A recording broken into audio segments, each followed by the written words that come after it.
المدينة الأسطورية القديمة، مدينة السحر والجمال، كابادوكيا. أنا بمدينة مختلفة مليئة بالغموض. من كتر عراقتها وقدمها إلها كتير من الألقاب اللي تشكلت عبر السنين. شوفوا المكان والمناطيد معبية السماء عن جد. مدينة المناطيد، مدينة مداخن الجن والعفاريت، مدينة الأحصنة الجميلة، وكمان مدينة العشاق.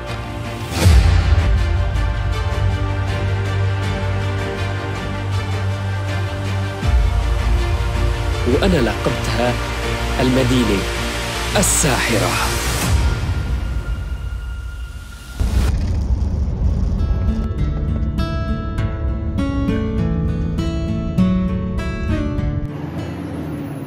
صباح الخير يا حلوين. اليوم مثل ما انتم شايفين أنا بمدينة مختلفة، هي مدينة البوالين، مدينة العشاق. إقليم كابادوكيا بتألف من 5 مدن، ونحن في نيفشاهير. أنا من كتر ما استنيت الباص وما جاء اضطريت لآخذ أوتوستوب. الحمد لله العم هون وقفلنا وأخذني معه للمكان الدار هذا.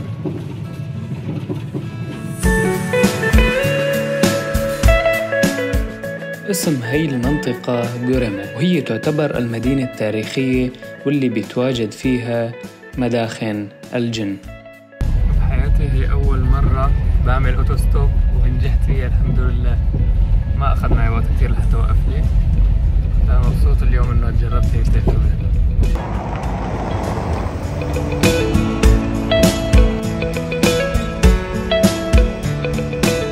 ربع ساعة عم نمشي وبنطلع وبننزل لحتى نلاقي هاي الكنيسة الخطيرة وما كنا نلاقيها.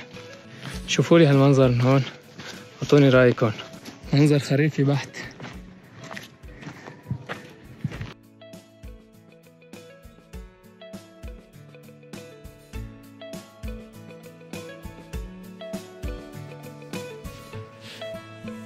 بكابادوكيا رح يلفت نظركم إنه بكل مكان رح تلاقوا كنائس قديمة.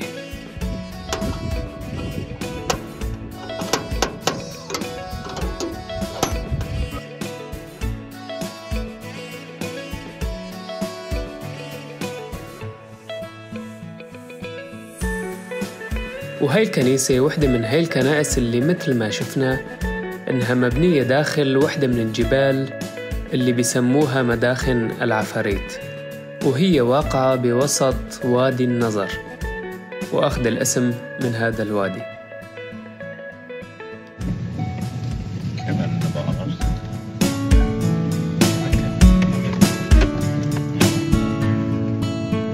أصدقائي هلأ أخذينكم على مكان بياخد العقل. هذا المكان اسمه قزل وادي، يعني هو الوادي الأحمر بسبب تسميته بهذا الاسم. على غياب الشمس بتلاقوا الدنيا كلها صارت حمراء، والوادي هو بذاته بيصير على اللون الأحمر. بالنسبة إلي التنقل بالمدينة مشي كان أحلى بكتير من استخدام المواصلات، لأنه المدينة كلها وين ما قدرت وجهك أماكن حلوة وما بتتفوت. بس بسبب ضيق الوقت كنا مضطرين نستخدم المواصلات لحتى نكمل رحلتنا لكل الأماكن بكابادوكيا.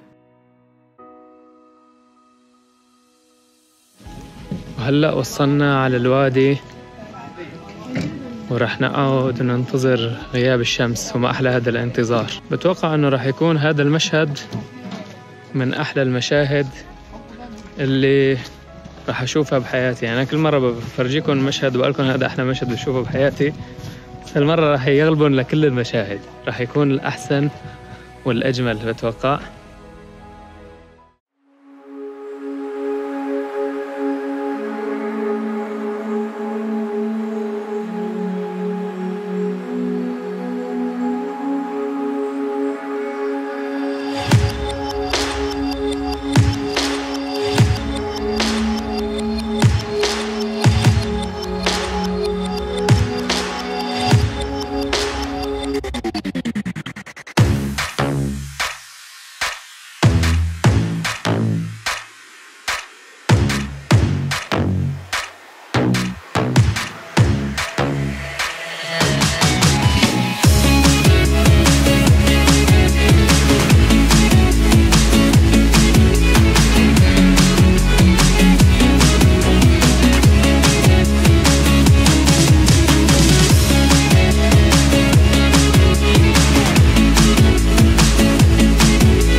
توصلت لقناعة جديدة من وقت قريب، إنه السعادة هي شيء نابع من جوانا، من جوا الإنسان ذاته، ما لها من مصادر خارجية تدخل حياته وتساده.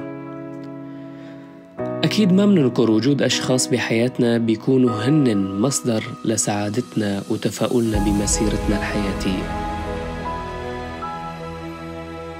ولكن هل يا ترى في حدا منكن صار يسأل حاله مثلي؟ وإذا راحوا هدول الناس، وإذا تركونا، أو إذا بعدوا تبعد السعادة عنا وما بترجع ليرجعوا؟